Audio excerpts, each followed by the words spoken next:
नमस्कार। आपके अपने YouTube चैनल हिंदी भाषा और साहित्य में मैं विशाल कुमार पुनः आप सभी का स्वागत करता हूं।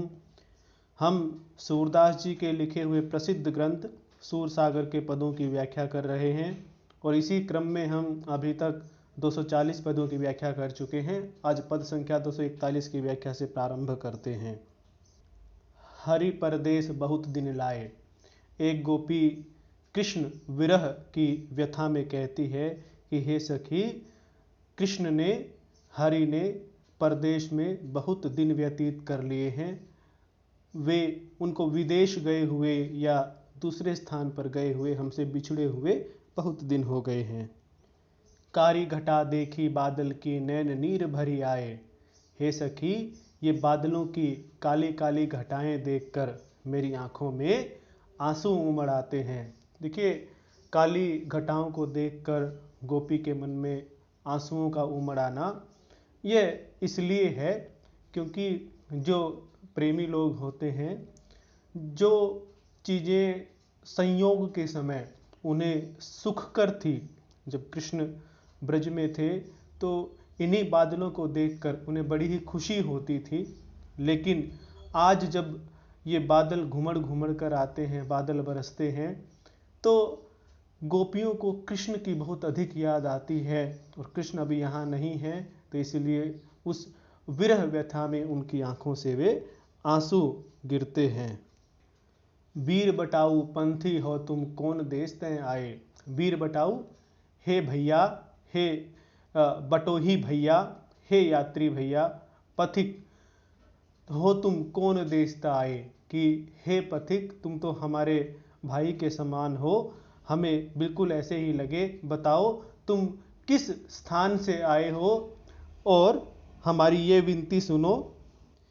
यह पाती हमारी लै दीजो जहाँ सांवरे छाए, कि हम तुम्हें यह पत्र देती हैं तो तुम हमसे यह पत्र लेकर वहाँ दे देना जहाँ सांवरे छाए। जहाँ तुम्हें श्री कृष्ण मिले, जिस स्थान पर श्री कृष्ण मिले उस स्थान पर उनको तुम यह पत्र दे देना। दादुर मोर पपीहा बोलत सोवत मदन जगाए।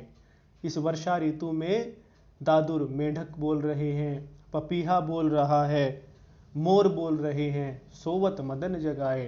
तो हमारे शरीर में विद्यमान जो कामाग्नि है उसको इस मोर, पपीहे और मेंढक की आवाज ने, ध्वनि ने फिर से जागृत कर दिया है। सूर श्याम गोकुल तय बिछुरे आपुन भये पराए। सूरदास जी कहते हैं कि गोपियां कहती हैं कि उन श्याम के गोकुल से चले जाने पर अपने भी पराए जैसे हो गए हैं। अर्थात ये बादल, ये मोर, पपीहे इत्यादि का बोलना, ये सब कितने अपने लगते थे, लेकिन उनके गोकुल से चले जाने पर तो ये सब चीज़ें, ये सब वातावरण भी पराये जैसा हो गया है। पद संख्या 242, ये दिन रुसिबे के नाही। तो गोपियाँ कहती हैं कि हे कृष्ण, कृष्ण को संबोधित करते। कृष्ण हालांकि उनके पास नहीं है, लेकिन फिर भी वो कृष्ण को ही संबोधित कर रही हैं कि हे कृष्ण, ये दिन रुसिबे के, नाराज होने के नहीं हैं। काली घटा पोन झकझोरे लता तरुण लपटाही। काली घटा की काली काली घटाएं हैं। वर्षा ऋतु का समय आ गया है और वर्षा ऋतु का समय प्रेमियों का समय होता है। उस समय हृदय में प्रेम की टीस बहुत अधिक उठती है। तो इसीलिए गोपियाँ कहती हैं कि अब तो वर्षा ऋतु आ गई है, प्रेमियों का समय भी आ गया है, तो हे श्याम, ये दिन नाराज होने के नहीं हैं। काली काली घटाएं हैं। पोन झकझोरे, पोन यानी पवन, हवा, और हवा भी बड़ी झकझोर रही है। और लता तरुण लपटाही। अब देखो, ये साहित्य में हमें अधिकतर बार मिलता है कि लताएं वृक्ष से जब लिपटती हैं तो लता नायिका की प्रतीक होती है और तरु यानी कि वृक्ष नायक का प्रतीक होता है। तो देखो कि हवा के द्वारा झकझोरे जाने पर लताएं अपने प्रिय वृक्षों से लिपट गई हैं। अर्थात गोपियाँ यहाँ कहना चाहती हैं कि जब लताएं भी, यानी जो प्रेमिकाएं हैं अपने प्रेमियों से मिल रही हैं, लताएं भी वृक्षों से लिपट रही हैं, तो हे श्याम तुम भी अब हमसे नाराज न रहो और वापिस गोकुल या ब्रज में आ जाओ। दादुर मोर चकोर मधुप पिक बोलत अमृत बाणी, कि दादुर मेंढक, पिक कोयल, मोर चकोर पक्षी, मधुप यानी भंवरे, तो बोलत बोलते हैं मधुर वाणी। अब वर्षा ऋतु आती है तो सभी प्रसन्न हो जाते हैं, तो ये सभी बड़ी ही मधुर वाणी में ध्वनि उत्पन्न करते हैं।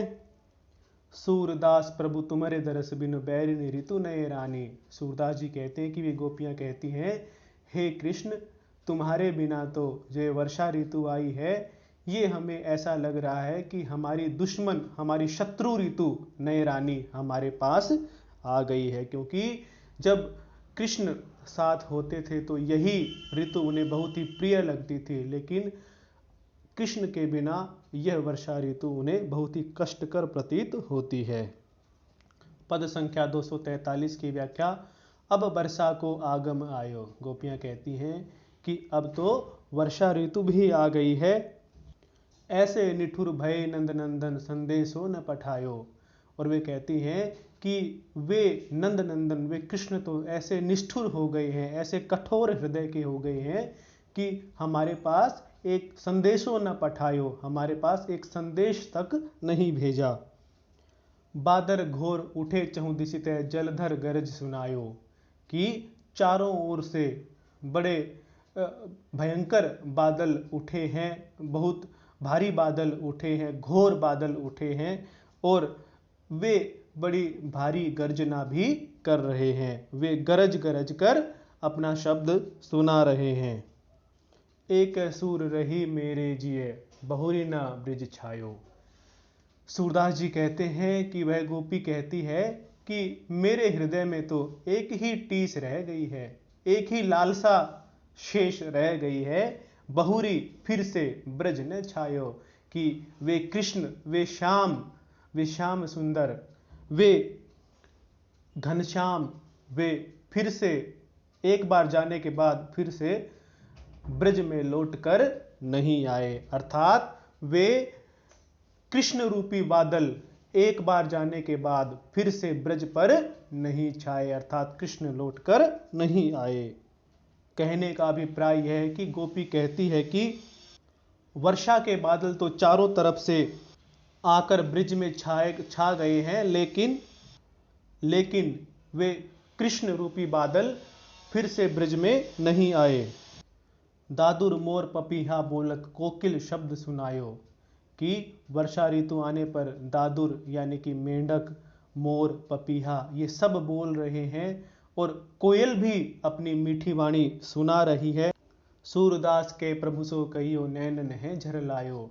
गोपियां कहती हैं कि सूरदास के उन प्रभु से जाकर कोई ये कहे, कोई ये कह दो, पथिक से ही कहती हैं कि तुम ये कह दो कि गोपियों के नैनों ने आंसुओं की झड़ी लगा दी है।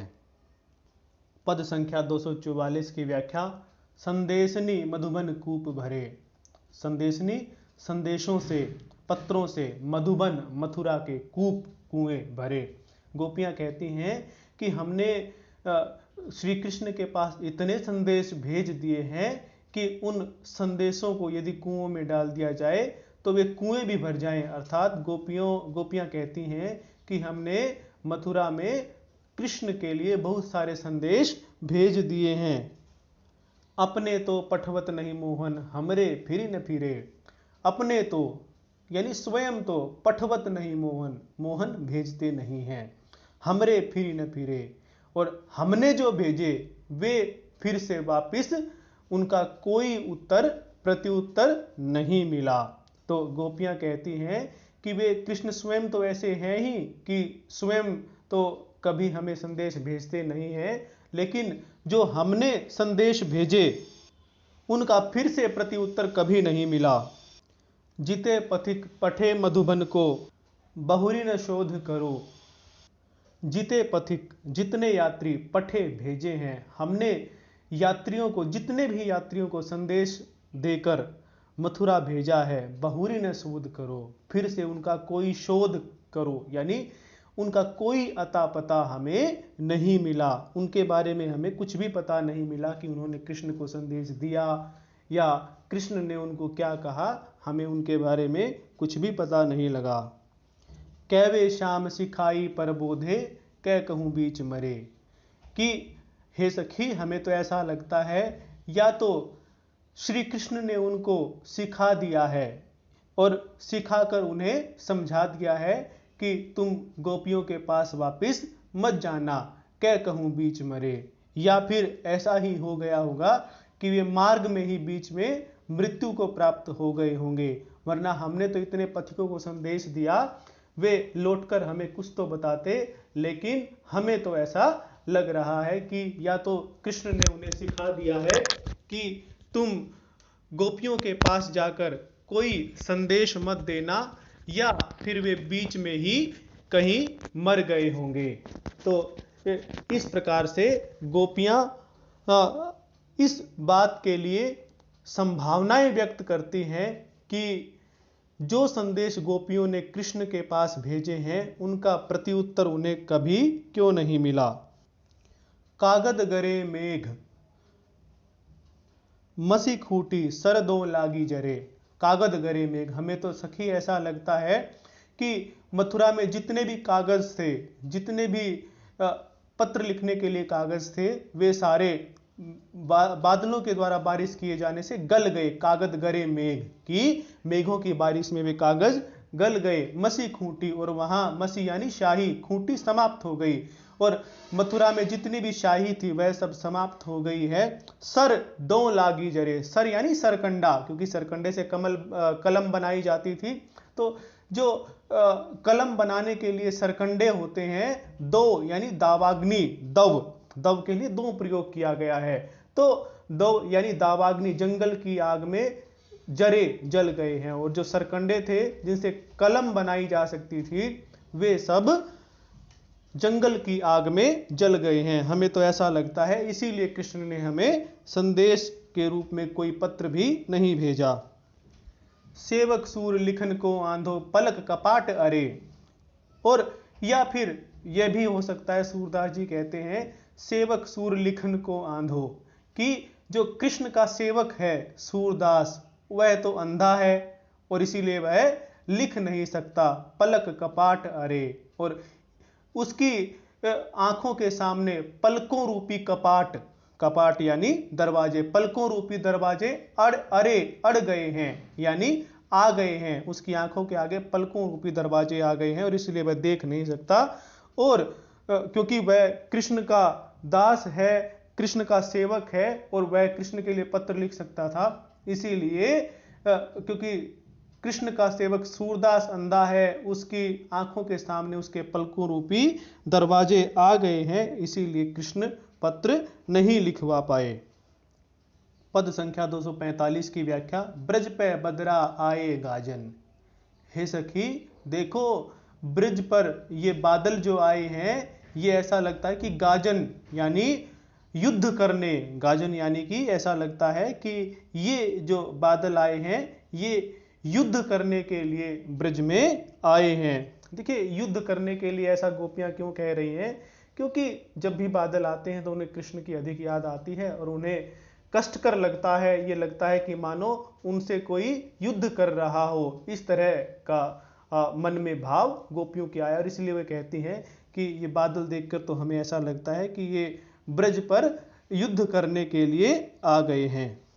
मधुबन कोप तय सुनी सजनी, मदन लगो फौज साजन, फौज मदन लगो साजन, कि मधुबन कोप तय सुनी सजनी, मधुबन यानी मथुरा, कोप यानी कि क्रोध, तय से सुनी सजनी, हे सखी सुन, हे सखी सुन, इन बादलों को क्या पता लगा, कोप तय क्रोध के कारण मधुबन मथुरा चले गए हैं, कौन, कृष्ण, हे सखी ऐसा जानकर कि क्रोध के कारण कृष्ण मथुरा चले गए हैं, इसीलिए फौज मदन लगो साजन, मदन यानी कि कामदेव, मानो कामदेव फौज के साथ अपनी सेना को सजा रहा है ब्रिज में हमसे युद्ध करने के लिए, ब्रिजवासियों पर चढ़ाई करने के लिए कामदेव अपनी सेना को सजा रहा है। और उसकी सेना में कौन है?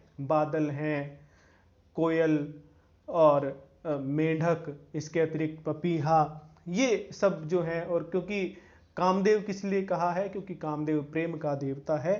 तो वो वर्षा ऋतु के इस वातावरण के साथ आता है और इस वातावरण में प्रेमियों के हृदय को अधिक ठेस पहुंचती है यदि उनके प्रेमी उनके पास ना हो। तो इसीलिए यहां कहा गया है कि कृष्ण क्रोध के कारण मथुरा चले गए हैं, यह जानकर मानो कामदेव अपनी सेना को ब्रिज पर आक्रमण करने के लिए सजा रहा है। ग्रीवा रंध्र नैन चातक जल पिक मुख बाजे बाजन। ग्रीवा यानी कि गर्दन, रंध्र, रंध्र कहते हैं वह छिद्र जिससे टपक टपक कर जल बहे, उसे रंध्र कहते हैं। नैन चातक जल, नैन यानी कि नयन, चातक चू रहा है या रिस रहा है जल, कि जो हमारे गले का छिद्र है, देखिए गले के छिद्र से होकर ही हमारे मुख से कोई भी पानी इत्यादि हमारे आमाशय तक जाता है, हमारे पेट तक जाता है। और तो क्योंकि गोपियां बड़ी ही परेशान हैं, आप देखेंगे कि यदि कोई व्यक्ति रोता है तो रोते रोते उसका गला भी रुंध जाता है। तो वही बात यहाँ पर गोपियां कह रही हैं कि इस विरह व्यथा के कारण हमारा गला भी रुंध गया है और हमारे आंखों से भी जल बह रहा है, हमारी आंखों से भी आंसू बह रहे हैं। पिक मुख बाजे बाजन, पिक यानी कोयल, और कोयल जो बड़ी मीठी मीठी प्रेम को उद्दीप्त करने वाली बोली बोल रही है, प्रेम को भड़काने वाली बोली बोल रही है, वह हमें इस प्रकार से लग रही है जैसे मानो जो शत्रु सेना जो ब्रज पर आक्रमण करने आई है उसने नगाड़े बजा दिए, बाजे बाजन की, उसने बाजे बजाने शुरू कर दिए, नगाड़े बजाने शुरू कर दिए हों। चहु दिशी तय तन बिरहा घेरो, कैसे पावत भाजन। चहु दिशी तय, सभी दिशाओं से, तन शरीर को, बिरहा घेरो, विरह ने हमें, विरह रूपी अग्नि ने हमें घेर लिया है, कैसे पावत भाजन, और हम अब भाग भी नहीं पा रही हैं। हम क्योंकि चारों तरफ से ही घेर लिया है तो अब हम किस दिशा में भागें। कहियत होते शाम पर पीरक आए संकट काजन। कहियत होते कि कहे जाते थे श्याम कृष्ण पर पीरक, दूसरों की पीड़ा का नाश करने वाले, कि कृष्ण प्रसिद्ध थे कि वे दूसरों की पीड़ा को नाश करते हैं, दूसरों की पीड़ा को हर लेते हैं। आए संकट काजन, इस काजन को आप पढ़ेंगे काज न, तो वे इस संकट की घड़ी में जब हम इतने त्रस्त हैं, इतने व्याकुल हैं, तो आए संकट काज ने, काज मतलब काम आना, तो इस संकट की घड़ी में वे हमारे किसी काम नहीं आए, अर्थात उन्होंने इस संकट की घड़ी में हमारी कोई सहायता नहीं की। सूरदास श्रीपति की महिमा मथुरा लागे राजन। सूरदास जी कहते हैं कि वे गोपियां कहते हैं कि उन श्रीपति की, उन लक्ष्मीपति की महिमा तो ऐसी हो गई है कि अब तो वे मथुरा के राजा हो गए हैं, अर्थात या फिर ये कह सकते हैं राजन यानी विराजना, अब तो वे मथुरा में विराजते हैं। पद संख्या 246 की व्याख्या, बहुरी हरि आवेंगे ही किही काम। गोपी कहती है कि बहुरी फिर, कि हे सखी कृष्ण बाद में हमारे क्या काम आएंगे, क्योंकि वर्षा ऋतु तो अभी है और अभी क्योंकि हम उनसे प्रेम करती हैं तो अभी हमें सर्वाधिक उनको देखने की चाह है। वे अभी क्योंकि हम बिल्कुल व्याकुल हैं, त्रस्त हैं, पीड़ित हैं, तो अभी वे आकर हमारे इस कष्ट को मिटा सकते हैं, बाद में वे हमारे किस काम आएंगे। ऋतु बसंत अरु ग्रीष्म बीते, बादर आए शाम, कि हे सखी बसंत ऋतु और ग्रीष्म ऋतु, गर्मी की ऋतु बीत गई है और अब तो आकाश में काले काले बादल आ गए हैं, अर्थात वर्षा ऋतु आ गई है। छिन मंदिर छिन द्वार ठाड़ी, यूं सूखती हैं घाम। छिन मंदिर, कि एक क्षण में तो मैं, मंदिर यानी घर, घर के लिए कहा गया है, एक क्षण में तो मैं घर के भीतर चली जाती हूँ, छिण द्वार ठाढ़ी, यानी और दूसरे ही क्षण मैं द्वार पर आकर खड़ी हो जाती हूँ। अर्थात उसे घर में चैन नहीं है, वह सोचती है कि बाहर आकर देखूं कहीं कृष्ण आ तो नहीं गए। तो एक क्षण में तो मैं घर के भीतर चली जाती हूँ, एक क्षण में ही मैं घर के बाहर आ जाती हूँ। यूं सूखती है घाम, और हम इस प्रकार से धूप में खड़ी हो होकर कृष्ण की प्रतीक्षा करती हैं। तो हम इस प्रकार से धूप में, और सच कहें तो कृष्ण के वियोग में सूख रही हैं।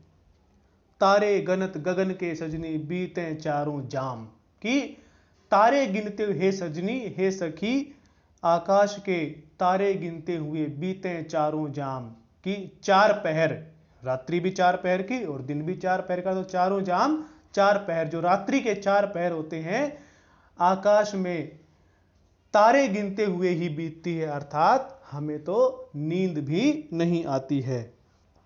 औरों कथा सबे बिसराई, ले तुम्हारो नाम, कि हे कृष्ण, हमने तो और जितनी भी दुनिया है, जितना भी संसार है, उस संसार की सभी बातें भुला दी हैं, और केवल तुम्हारा नाम, तुम्हारी याद ही हमारे साथ अब शेष रह गई है।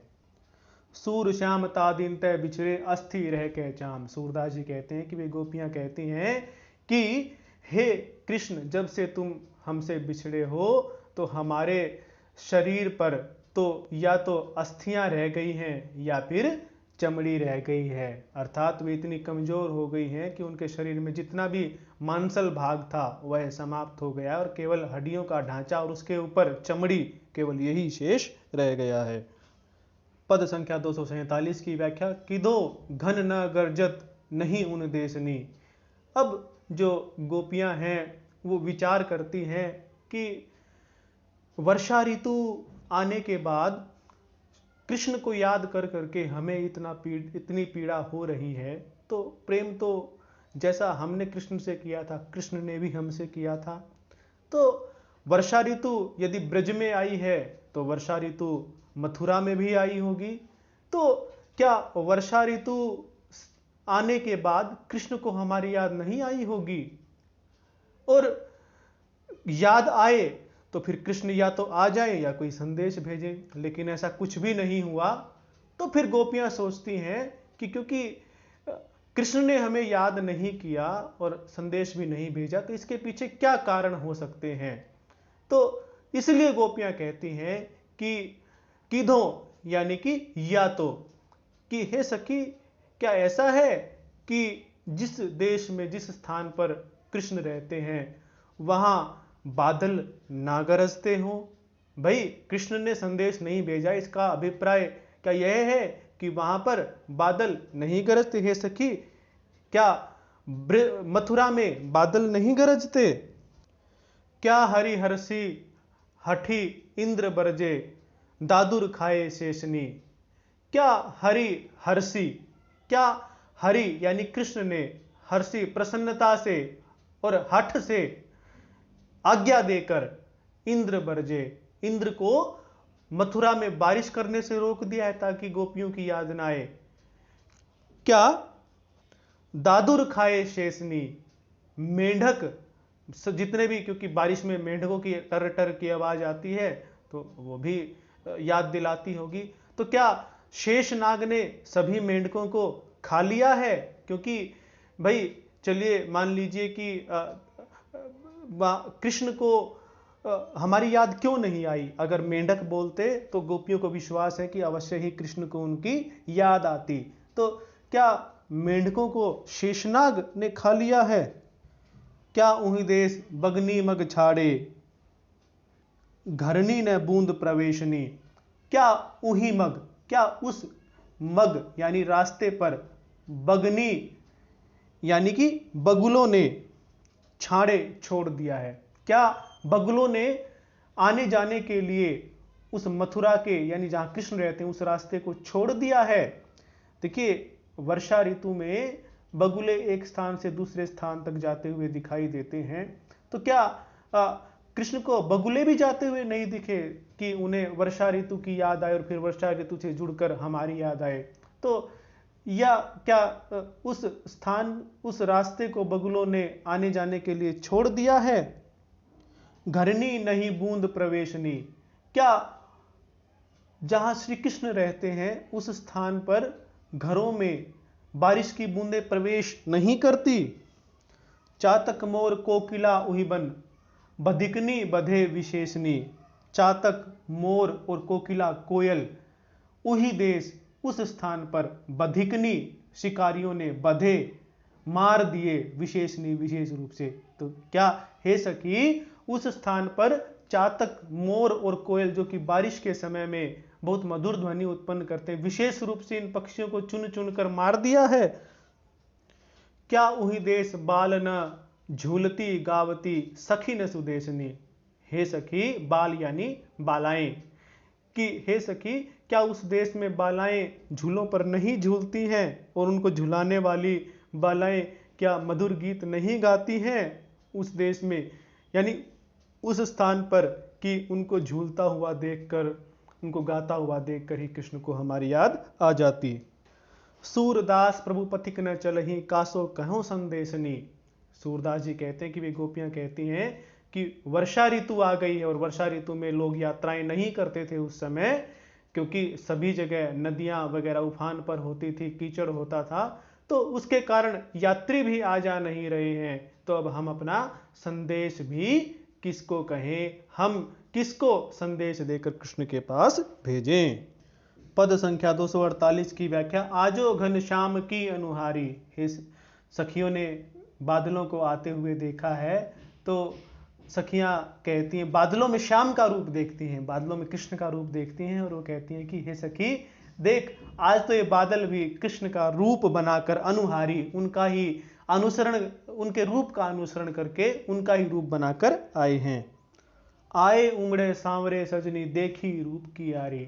उमड़ कर आए हैं सांवरे कृष्ण सजनी, हे सखी देखी रूप की आरी, कि उनके रूप की आड़ी, उनके रूप की तुलना तो करो, कि हे सखी तुम उनके रूप की कृष्ण के रूप के साथ तुलना तो करो, कि वे किस प्रकार से सांवरे का रूप बनाकर, कृष्ण का रूप बनाकर उमड़ कर आए हैं। इंद्रधनुष मनुपीत बसन, छवि दामिनी दसन विचारी। और जो देखो आकाश में जो इंद्रधनुष खिला हुआ है, मनुपीत बसन, इसको तुम किस प्रकार से देखो, मानो कृष्ण का पीत वसन, पीला वस्त्र, पीतांबर हो। दामिनी दसन विचारी, और जो आकाश में बिजली चमक रही है, दामिनी बिजली, दसन यानी दांत, और जो आकाश में बिजली चमक रही है, तुम इसको उनके श्वेत उज्ज्वल दांतों के समान देखो, उनके दांतों की चमक के समान विचार करके देखो। जनु बगपाती माल मोतिन की, चितवत चित्त निहारी। जनु जैसे बगपाती, बगुलों की पंक्ति, माल मोतिन की, मोतियों की माला, और जो आकाश में बगुलों की पंक्तियां उड़ती हुई दिखाई दे रही हैं, वो ऐसे लग रही हैं मानो कृष्ण के कंठ में, कृष्ण के उर पर, कृष्ण के हृदय पर मोतियों की माला विराज रही हो। चितवत चित्त निहारी, की और उसकी उस शोभा को देखकर मेरा तो चित्त जो है वो देखता ही रह जाता है। या तुम अपने चित्त से उसको इस प्रकार से देखो कि ये बगुलों की पंक्तियां जैसे कृष्ण के हृदय पर स्थित मोतियों की माला है। गर्जत गगन गिरा गोविंद मनु, सुनत नैन भरी बारी। कि गर्जत गगन, की आकाश में जो ये बादल गरज रहे हैं, गिरा यानी वाणी, गोविंद यानी कृष्ण की, मनु मानो, कि जो आकाश में बादलों की गरज है, मानो यह कृष्ण की ही वाणी है, और इस वाणी को सुनकर नैन नीर भरी बारी, कि मेरी आंखों में तो आंसू भर आते हैं, कृष्ण की याद हो आती है। इन बादलों की गरज को सुनकर ऐसा लगता है कि मानो कृष्ण की ही आवाज हो, और उसे सुनकर मेरी आंखों में आंसू भर जाते हैं। सूरदास गुण सुमरी श्याम की, विकल भई ब्रज नारी। सूरदास जी कहते हैं कि कृष्ण के बादलों को देखकर, उनके समान कृष्ण के गुणों का स्मरण करके ब्रज की स्त्रियां व्याकुल हो रही हैं। पद संख्या 249 की व्याख्या। बहुरी पपीहा बोल्यो माई, हे सखी बहुरी फिर से पपीहा बोलने लग गया है। नींद गई चिंता चित बाढ़ी सुरती शाम की। और उस पपीहे के बोलने से क्या हुआ, मेरी तो नींद भी चली गई है। चिंता चित बाढ़ी, और मेरे चित्त में चिंता भी बढ़ गई है। और चिंता किस बात की बढ़ गई है कि शाम कब लौट कर आएंगे। सुरती यानी याद शाम की आई, और मुझे कृष्ण की याद आ गई है। सावन मास मेघ को वर्षा हो उठी आंगन आई, कि सावन का महीना है और बादल बारिश कर रहे हैं। हो यानी मैं उठकर आंगन में आई। चहुदिशी गगन दामिनी कौंधती, तिहि जिय अधिक डराई। और मैंने देखा कि चहुदिशी चारों दिशाओं में, सभी दिशाओं में गगन यानी कि आकाश में बिजली कौंध रही है। और उस बिजली को देखकर उससे मेरा जिय यानी कि मेरा हृदय अधिक डराई, बहुत अधिक डर गया। कहूँ राग मल्हार अलाप्यो मुरली मधुर सुर गाई। और कहीं किसी ने बंसरी पर राग मल्हार अलापा, अर्थात राग मल्हार बजाया, और उसने मुरली बड़े ही मधुर स्वर से बजाई। सूरदास बिरहनी भई व्याकुल धरनी परी मुरझाई। उस मुरली की ध्वनि को सुनने के बाद उन्हें कृष्ण की और अधिक याद आई। और सूरदास जी कहते हैं कि इस प्रकार से वह ध्वनि सुनकर वे जो गोपियां हैं, वे विरहणी गोपियां हैं, वे बहुत व्याकुल हो गई और धरती पर मूर्छित होकर गिर गई। अब पद संख्या 250 की व्याख्या। सखीर चातक मोहि जियावत, हे सखी मुझे तो ये चातक ही जीवन प्रदान करता, और सभी बातें तो मुझे कष्टकर लगती हैं, मुझे तो चातक ही जीवन प्रदान कर रहा है। जैसे ही रैनी रटती हों पिय पिय, तैसे ही वह गावत। कि जैसे रैनी रात्रि में हो मैं पिय पिय रटती, कि पिया पिया कृष्ण कृष्ण की रट लगाती हूँ, तैसे ही वह गावत, वह भी उसी प्रकार से अपने प्रिय की रट लगाता रहता है, वैसे ही वह भी गाता रहता है। अति ही सुकंठ दाह प्रीतम के तारू जीभ न लावत। अति ही सुकंठ, उसका गला बहुत ही सुरीला है, बहुत ही मधुर है। दाह प्रीतम के, दाह यानी जलन, प्रीतम के अपने प्रिय से विरह की जलन के कारण तारू जीभ न लावत, वह अपने तालू से जीभ को नहीं लगाता है। अर्थात पिय पिय की रटना कभी भी छोड़ता नहीं है। अर्थात पिय पिय की रटना से कभी भी विराम नहीं लेता है। वह पिय पिय रटना एक क्षण के लिए भी नहीं छोड़ता, अपने तालू से जीभ को नहीं लगाता। क्यों? क्योंकि वह अपने प्रिय के विरह से दाह यानी कि दग्ध है, अपने प्रिय के बिछुड़ने से संतप्त है। आपुन पिय सुधा अमृत रस बोली बिरहनी पियावत।